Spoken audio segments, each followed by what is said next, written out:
Избори 2024, серија подкасти посветени на партиските заложби за борба против корупција, што е она што различните партии и коалиции кои што се надпреваруваат на изборите го нудат за гласачите во однос на борбата против корупција. Зошто е тоа важно? Важно е заради тоа што корупцијата е најзначајната алатка против демократизацијата на општеството. Таа го подрива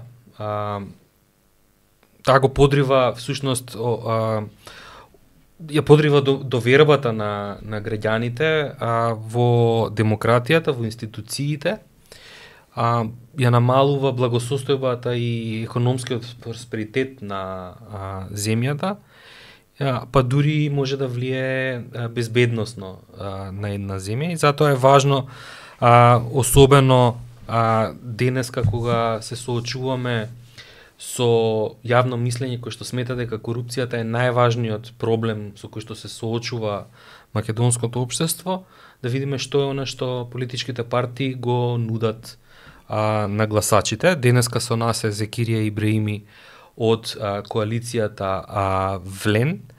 Добре дојавте на подкастот на Институт за демократија. Добро ве најдов и ви благодарам за поканата.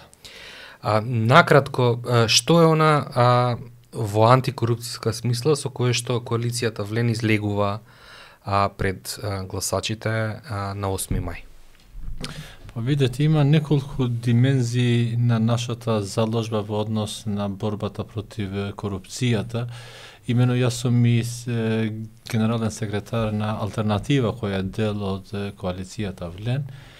Всушност ние и претходно како Алтернатива, дури и кога бевме дел од власта, направивме, предложивме еден уставен амандман кој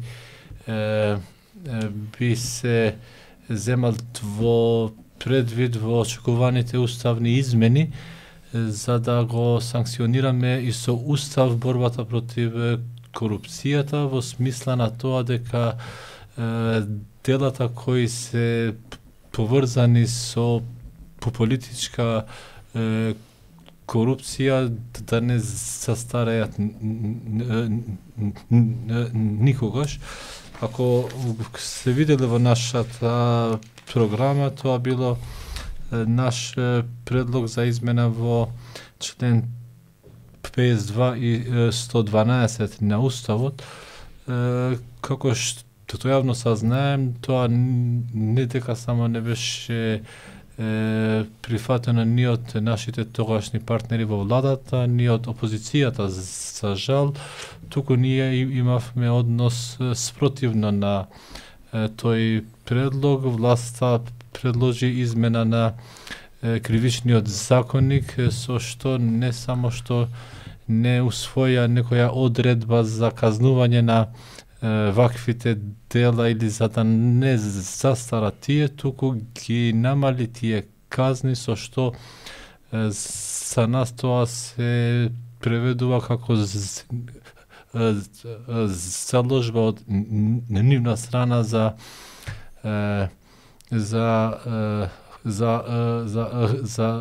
хранење или за стимулирање на делата кои се поврзани со корупција. Како што и вие кажавте на почетокот, корупцијата е главниот столб, или всушност борбата против корупцијата е главниот столб на една успешна демократија и на една успешна држава, особено во смисла на државите кои тежнеат да бидат дел од Европската Унија. Во нашиот случај и Северна Македонија. Имено ние во сите извештаи и од европските институции и од Американскиот Стейт Департмент добиваме многу забелешки или и критики дека во нашата земја корупцијата цвети, тоа е системска, значи тоа се движи во сите органи на власта, секако највисоката корупција се забележува во органите на судската власт, што е многу вознемирувачка вест, бидејќи тука се прават, да кажеме, и најголемите злоупотреби на законот во смисла на корумпирање на луѓето што работат во тие институции. Ако сакаме, ако ми се да почнеме од таму каде што дозволува, стигнавме, ако ми се дозволува на кратки црти да кажам што ние имаме во нашата програма, што е именувана како план 2030 во однос на борбата против корупцијата. Имаме еден предлог за формирање на едно тело од европските земји кои би ни помагале нам во нашите реформи во однос на судството и обвинителството. Секако ова предвидува и некои законски измени за да се дозволи да имаме и странски експерти кои би ни помагале во тие реформи, кои би биле вклучени директно во тие реформи, што би требало ние како земја да направиме. Смисла таквото тело според нас би требало да има надлежност за наблюдување на работата на домашните суди и обвинители барем некое време за да се увидат дали имаме потреба од таква помош за да се засили нашиот систем во однос на борбата против корупцијата. Ние предлагаме еден закон за ветинг на судиите и обвинителите, реформи во изборот, во унапредувањето и во разрешувањето на судиите и обвинителите. И кога бевме ние во Министерството за информатичко општество и администрација, настојувавме за доведување на се поголема дигитализација во јавната администрација, бидејќи и во судството, бидејќи веруваме дека со дигитализација би помогале многу за укинување на некои елементи на корупција во нашиот систем. Предлагаме засилување на надлежностите на агенцијата за менаџирање на одземениот имот, или како се именува точно, не знам, бидејќи од текстот ми е на албански, засилување на законските надлежности на органите кои се одговорни за спроведување на стратегијата за спречување на корупцијата. Тука особено мислиме на Државната комисија за спречување на корупцијата, на финансиската полиција и на Државниот завод за ревизија, усвојување на еден закон за внатрешна финансиска контрола, создавање на координативна мрежа против измамата со цел спречување на корупцијата, особено во фондовите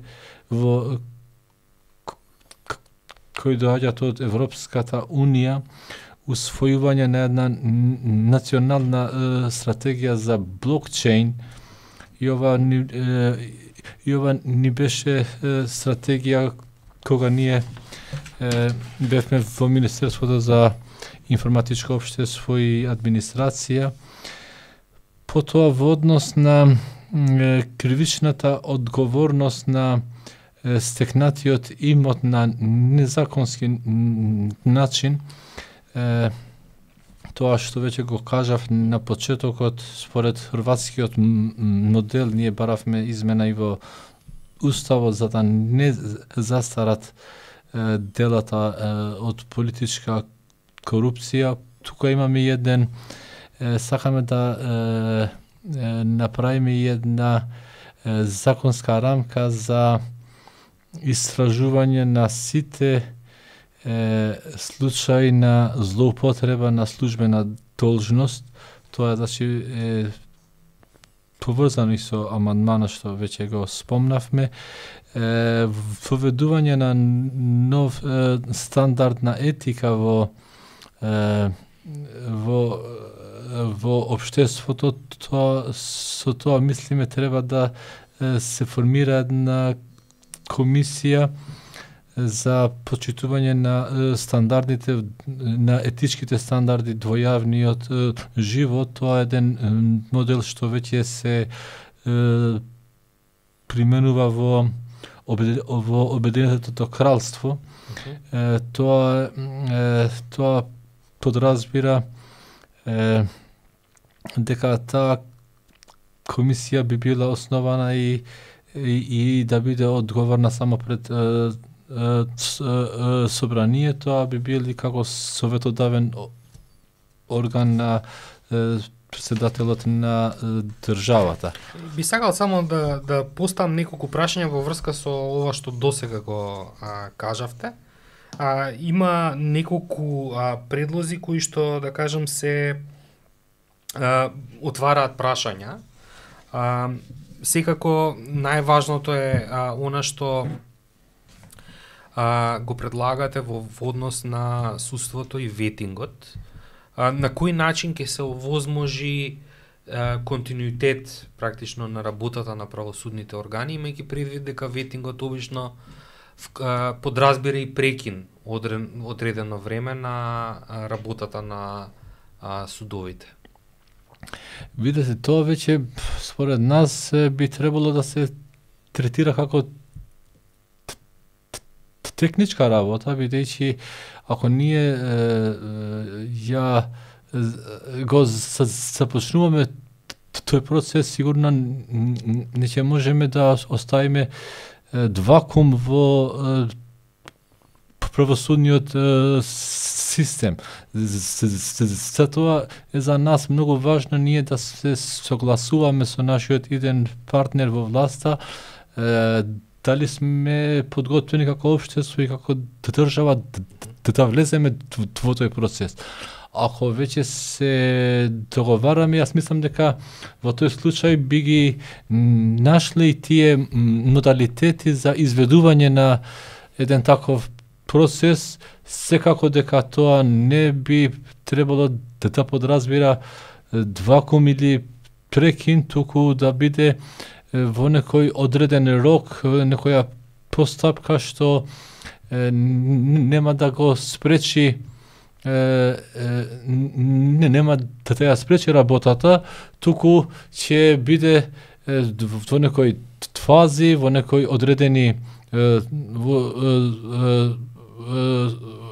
во некои одредени институции на судството или на обвинителството, па тоа секако ќе биде некоја техника што јас сум сигурен дека ќе ја најдеме ако имаме добра волја и од на нашите идни партнери во владата да влеземе во еден таков процес.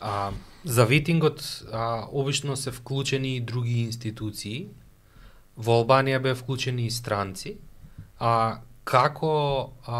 Кој се предвидувате дека би бил вклучен во фазата на ветинг? Па ние всушност и кога влеговме во влада, ако се сеќавате како алтернатива, ние побаравме една странска, да кажеме, мисија од Европската Унија која би ни помагал во наблюдување на некои судски процеси за кои јавноста има сомнение дека имало политички влијанија или како што во албанскиот јавен дискурс се именуваат како монтирани политички процеси. Тоа се онакви оценски мисии од колеги, суди од земји на Европска Унија или нешто друго? Нашата работа било вака да пратиме едно писмо до Европската комисија да побараме една мисија, да кажеме така, некои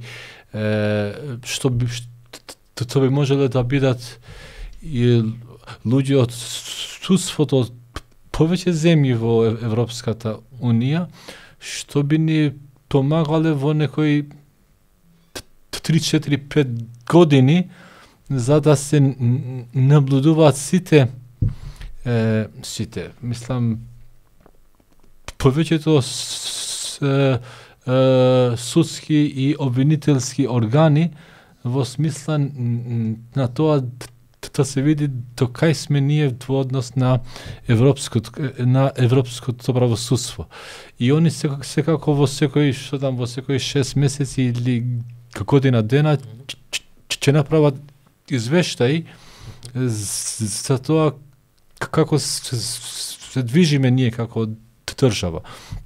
Од тие извештаи ние ќе можеме да ја двоочиме и да ја видиме успешноста на таквата соработка и дали ние всушност напредуваме. Ако тоа се увиди дека ние за 2 години сме стекнале добар правосуден систем, во тој случај ние би се заблагодариле на нив и би продолжиле сами, но секако дека ние веќе сите можеби како општество и како политички чинители се согласуваме дека сами не сме успеале да создадеме успешен правосуден систем. Значи, тоа веќе ние сите сме го воочиле, нам ни недостасува волја да го направиме тоа. Секоја нова власт сака да има влијание во таквите органи, па секогаш не се повторуваат ваквите работи. Неколку пати споменавте учество во идната власт. Претендирате да победите на изборите или да влезете во парламентарното мнозинство. Каква улога би имала коалицијата во однос на заштита од корупција во случаи во кои што во парламентарното мнозинство би се појавиле некои негативни појави и злоупотреби, нешто што сигнализира на корупција? Па, ако најдуваме тоа што ние и како партија од власта во 2022 година предложивме уставен амандман за борба против корупцијата, ние би биле конзистентни во тоа дека ваквите овие предлози од нашата програма би требало да бидат дел од владината програма и треба да бидат орочени и во акционен план ставени во кое време би ги усвоиле и како би се движиле. Секако дека тоа подразбира дека и од владиниот партнер би требало да има согласност, што барем до сега декларативно најдуваме на нивно разбирање. Мислам на ВМРО ДПМН кои веќе би требало да формираат влада. Секако ние не сме за влада по секоја цена и по било какви услови. Значи, ако не се прифаќаат некои наши предлози и заложби, не е голема трагедија и да се откажеме ние од учеството во една таква влада. Но од тоа што го слушаме од нив и од јавните настапи и посредбите што сме ги имале, мислиме дека ќе имаме добро разбирање и од нивна страна. За крај имаме едно прашање кое што произлегува од програмата на коалицијата. Таму се спомнува Комисија за стандарди во јавниот живот. Дали можем накратко да ни ја објасните истовремено тоа што се гледа во програмата е фокуси на судската на власт, меѓутоа ова е нешто што малку излегува од тоа што типично ова е повеќе во доменот на етиката отколку што е на законот. Значи затоа ова е тело што ние сме го мислиле како формирано од собранието, а ќе биде советодавен орган на председателот на државата. Тука како што спомнав дека е по примерот на Обединетото кралство, целта на ваквото тело е промоција на етика и морал во јавниот живот според 7 начела на НОЛАН во јавниот живот, како што е тоа во Обединетото кралство. Тоа е сега тука се мисли на албански интегритет, објективитет, отчество, транспарентност, лидершип, чест, тие се поимите со кои би оперирал таквото тело. Значи, ако ние ги имаме преземено мерките што ние ги предлагаме во однос на за законските измени, во однос на уставните измени, ако ние ставиме ветинг во правосудниот систем, ако ние имаме помоши од Европската унија за доведување на европските стандарди во нашиот правосуден систем, ваквиот орган би ни помагал само во смисла да се